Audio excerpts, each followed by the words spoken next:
ಇದು Wednesday vlog. Yakshith ನಿದ್ದೆ ಮಾಡಿ ಎದ್ದಿದ್ದ, ಹಾಗಾದ್ರೂ ಕುಂತಲ್ಲೇ ನಿದ್ದೆ ಮಾಡ್ತಾ ಇದ್ದ. ಹಾಗೆ ನಾನಿವತ್ತು ಕಾಫಿ ಬದಲಾಗಿ ಟೀನ ಮಾಡ್ಕೊತಾ ಇದ್ದೀನಿ. ಅವ್ವನು ಕುಡಿತೀನಿ ಅಂತಂದರು, ಹಾಗಾಗಿ ಟೀನ ಮಾಡ್ತಾ ಇದ್ದೀನಿ.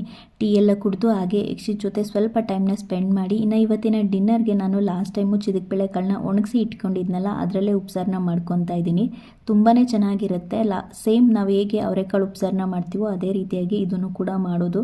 ನಮ್ಮೂರ ಕಡೆ ಎಲ್ಲ ಇದರಲ್ಲಿ ಬರೀ ಉಪ್ಸಾರು ಅಷ್ಟೇ ಮಾಡೋದು. ಆನಂದ್ ಅವ್ರ ಊರ ಕಡೆ ಇದರಲ್ಲಿ ಸಾಂಬಾರು, ಹುಳಿ ಸಾಂಬಾರು ಅಂತ ಮಾಡ್ತಾರೆ. ತುಂಬಾ ಚೆನ್ನಾಗಿರುತ್ತೆ ಅದು ಕೂಡ. ಹಾಗೆ ಮೊಟ್ಟೆನೂ ಕೂಡ ಬೇಯಿಸ್ಕೊಂಡಿದ್ದೀನಿ. ಬರೀ ಮೊಟ್ಟೆ ಏನು ತಿನ್ನೋದು, ಮೊಟ್ಟೆನ ಕಟ್ ಮಾಡಿ ಇದಕ್ಕೆ ಸ್ವಲ್ಪ ಆನಿಯನು ಮತ್ತು ಸ್ಪೈಸಸ್ ಎಲ್ಲ ಹಾಕಿ ಫ್ರೈ ಮಾಡಿದರೆ ತುಂಬಾ ಚೆನ್ನಾಗಿರುತ್ತೆ. ಮಾಡೋಣ ಅಂದ್ಕೊಂಡೆ, ಬಟ್ ಟೈಮ್ ಇರಲಿಲ್ಲ ಅಂದ್ಬಿಟ್ಟು ಮಾಡೋಕ್ಕೆ ಹೋಗಲಿಲ್ಲ. ಯಕ್ಷಿತ್ಗೆ ಊಟ ಮಾಡಿಸಿ, ನಾಳೆ ಬ್ರೇಕ್ಫಾಸ್ಟಿಗೆ ರಾಗಿ ದೋಸೆ, ಅದಕ್ಕೆ ಕಾಂಬಿನೇಷನ್ ಆಗಿ ಹಾಗಲಕಾಯಿ ಪಲ್ಯ ಮಾಡೋಣ ಅಂದ್ಬಿಟ್ಟು ಹಾಗಲಕಾಯಿನೂ ಕೂಡ ಕಟ್ ಮಾಡಿ ಎತ್ತಿಟ್ಕೊಂಡೆ. ಅದಾಗಿದ್ಮೇಲೆ ಮುದ್ದೆನ ಮಾಡಿ ನಮ್ಮ ಡಿನ್ನರ್ನ ಮುಗಿಸಿದ್ವಿ. ಯಕ್ಷಿತ್ ಬ್ಯಾಗು ಮತ್ತು ಹೆಲ್ಮೆಟ್ ತೊಗೊಂಡು ಹೆಂಗಾಡ್ತಿದ್ದಾನೆ ನೋಡಿ. ಇದಾಗಿತ್ತು ಇವತ್ತಿನ ವ್ಲಾಗ್. ಮತ್ತೆ ಸಿಗ್ತೀನಿ.